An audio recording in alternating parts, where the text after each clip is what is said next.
shared some best practices on PFRA. And the 3 things I want to leave with you. Number 1, you have to be comprehensive. That means you have to have qualitative as well as quantitative data to come up with a very good risk assessment. Second, we have to be very reflective. We have to take an honest look at how we're doing as a country. We have to look at the threats, vulnerabilities, and control measures.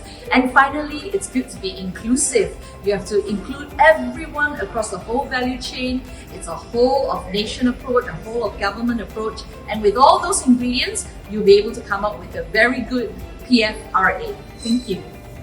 As a co-lead of the latest and FADA project, Complex and Proliferation Financing and Sanction Evasion Schemes, along with Mr. Matthew Spivak of the US Treasury, I tried to share the outcome of the CPF-SES final project by providing adequate information with relevant case studies and the lessons learned.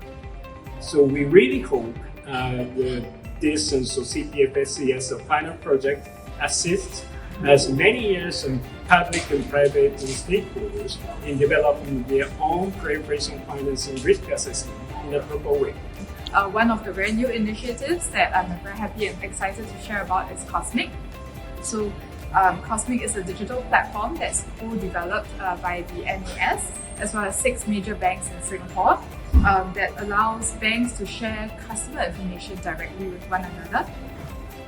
This builds on the industry's significant advances in recent years on data analytics techniques.